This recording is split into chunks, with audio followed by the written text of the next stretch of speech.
என் அன்பு குழந்தையே, உனக்கான நல்ல விஷயங்களை செய்து கொடுப்பதற்காகவே உன் தாயானவள் இன்று உன்னை தேடி வந்திருக்கின்றேன். என் பிள்ளையே, இன்று உன் அம்மா தீராத பசியோடு உன் இல்லத்திற்கு வந்திருக்கின்றேன். உன் இல்லத்தில் இருக்கின்ற இந்த செய்வினைதான் இந்த அம்மா பசிக்கு உணவாக ஆகப் போகின்றது. என்னுடைய பசிக்கு இருக்கின்ற உணவினை என் தங்கமே, என்னுடைய பசிக்கு இருக்கின்ற உணவினை, அதாவது எனக்கு நீ உண்ணுவதற்கான வழிவகைகளை நீ செய்து கொடுக்க வேண்டும். அல்லது இந்த அம்மா உன்னை அப்படியே அனுப்பிவிடப் போகின்றாயா என்றுதான் உன்னிடத்தில் இதைத்தான் நான் கேட்க வந்திருக்கின்றேன். என் குழந்தையே, இந்த அம்மா ஆனவள் உன் இல்லத்தில் இருக்கின்ற ஒரு செய்வினையை எடுக்க வந்துள்ளேன். என் குழந்தை, நீ மனது வைத்தால் மட்டும்தான் அதை என்னால் செய்ய முடியும். அம்மா, நீ எப்பொழுது வந்தாலும் என் இல்லத்தின் வாசலில் கதவுகள் உனக்காக திறந்து இருக்கின்றது. நீ எதை பற்றியும் நினைக்காமல் என் இல்லத்தில் இருக்கின்ற அந்த செய்வினையை எடுத்துவிடு தாயே என்று என் குழந்தை நீ சொல்வது என் செவிகளுக்கு நிச்சயமாக கேட்கின்றது. என் குழந்தையே, நீ சொல்வதை சொல்லிவிட்டாய். ஆனால் சில விஷயங்கள் நீ செய்தால் மட்டும்தான் என்னால் உள்ளே வர முடியும். ஏனென்றால் அந்த செய்வினை உள்ளே அனுமதித்தது நீதான். அப்படியானால் இப்பொழுது என்னை உள்ளே வர நீ அனுமதிக்க வேண்டும். அதற்கு நான் சொல்கின்ற விஷயத்தை நீ செய்ய வேண்டும். இதை மட்டும் என் குழந்தை நீ சரியாக செய்துவிட்டாயானால் நிச்சயமாக இந்த தாயானவள் உன் இல்லத்திற்குள் வந்து விடுவேன். அது மட்டுமல்லாமல் அந்த செய்வினையை என்னுடைய பசிக்கு நான் நிறையாக்கி விடுவேன் என்பதனையும் நீ இப்பொழுது உனக்கு ஆக்ரோஷமாக உன் தாயானவள் நான் தெரிவித்துக் கொள்கின்றேன். என் குழந்தையே, உன்னுடைய இல்லத்தில் செய்வினைகள் எப்படி நுழைந்தது என்று எப்பொழுது யோசிக்க தொடங்கிவிட்டாய்? என்ன நடந்து கொண்டிருக்கின்றது?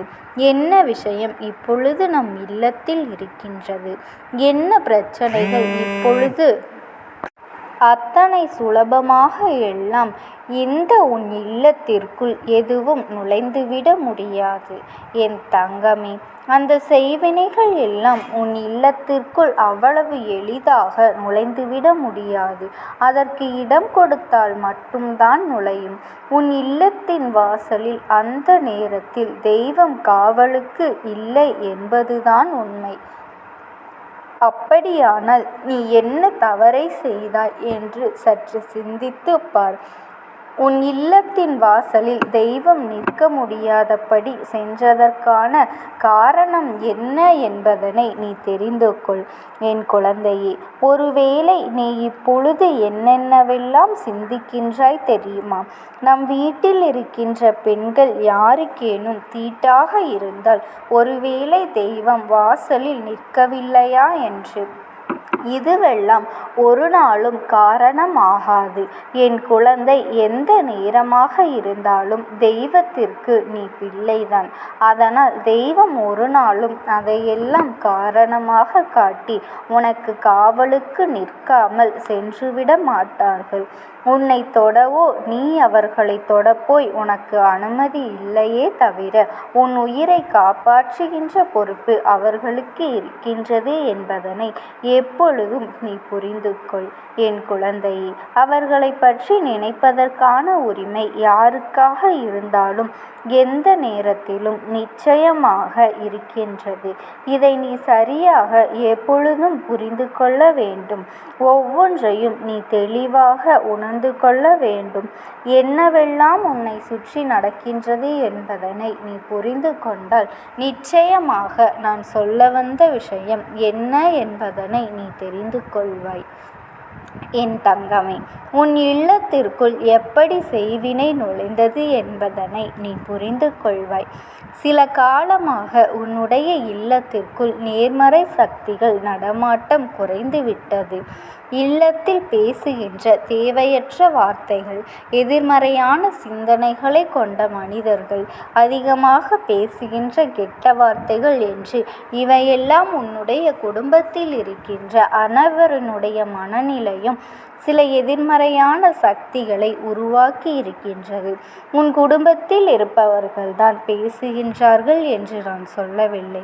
வெளியில் இருந்து வருகின்ற யாரோ ஒருவர் உன் இல்லத்திற்குள் வரும் பொழுதெல்லாம் தேவையில்லாத விஷயங்களை பற்றி பேசுவது, சொல்லி சொல்லி இங்கே சிரிப்பதும், வாழ்க்கை முழுக்க வார்த்தைகளை, அதாவது கெட்ட வார்த்தைகளை பேசுவதுமாக இருந்து கொண்டு இருக்கின்றார்கள்.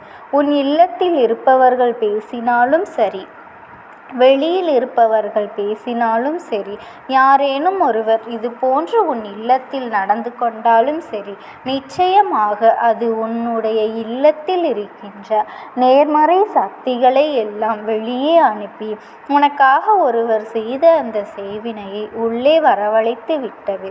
பல முறை இந்த அம்மா உனக்கு சொல்லி இருக்கின்றேன். உனக்காக வந்த செய்வினை இந்த தாயானவள் என்னை கண்டு பயந்து ஓடியது என்று.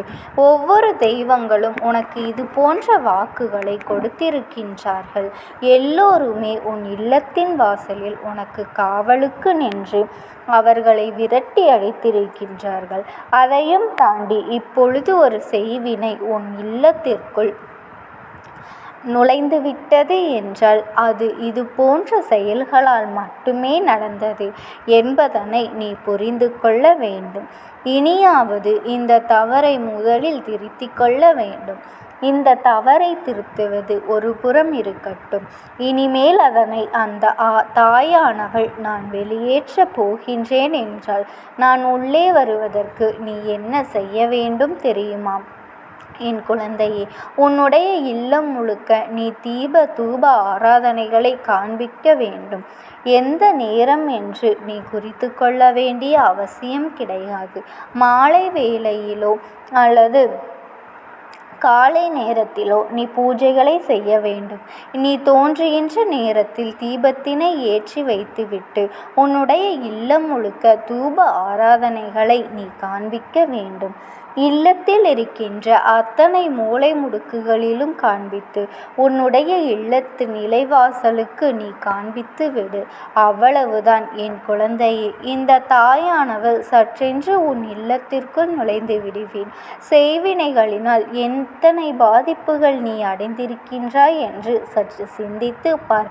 என் குழந்தையே, பல பிரச்சனைகள் உன்னுடைய குடும்பத்திற்குள் இதனால் வந்து கொண்டிருக்கின்றது. செய்கின்ற ஒரு எந்த செயலிலும் முன்னேற்றம் இல்லாமல் சுற்றி சுற்றி சோதனைகள் உனக்கு அதிகமாக வந்து கொண்டு இருக்கின்றது. இதற்கு மேல் என்ன செய்ய முடியும் என்று தெரியாமல் என் குழந்தை நீ விழிப்பிதுங்கி நின்று கொண்டிருக்கின்றாய். அப்படி இருக்கின்ற இந்த நேரத்தில் உன் வாழ்க்கையில் நடக்கின்ற இந்த பிரச்சனைகளுக்கு எல்லாம் செய்வினைதான் காரணம் என்று நான் சொன்னால் அதை நீ நம்பாமல் சென்று விடுவாயா? இது போன்ற ஒருவர் உனக்கு செய்யும் பொழுது அது உன் வாழ்க்கையில் மிகப்பெரிய பிரச்சனையாகத்தான் சென்று முடியும். வேறு வழி இல்லை. இந்த பிரச்சனைகளை நீ கடந்து வரத்தான் வேண்டும் என்றால் என் குழந்தை, முதலில் நான் சொல்வதை செய்துவிடு. இந்த தாயானவள் என்னை அழைத்து உனக்கு கெடுதல் செய்ய நினைத்தவர்களின் இல்லத்திற்கு இந்த செய்வினையை நான் திருப்பி அனுப்புகின்றேன்.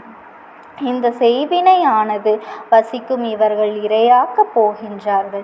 இனிமேல் திரும்பி கூட பார்க்காமல் உன் இல்லத்தை விட்டு ஓட்டம் எடுக்கப் போகின்றார்கள். அந்த நிலையை நான் உருவாக்கி விட வேண்டும்.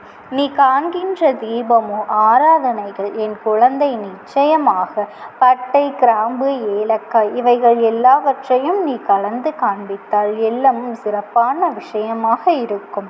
இல்லத்தில் வேறு ஏதேனும் மூடை முடுக்குகள் செய்வினைகளும் தீய சக்திகளும் இருக்கும் பட்சத்தில் அவைகளும் அங்கிருந்து ஓட்டம் எடுத்துவிடும் என்பதை நீ புரிந்து கொள்வாய்.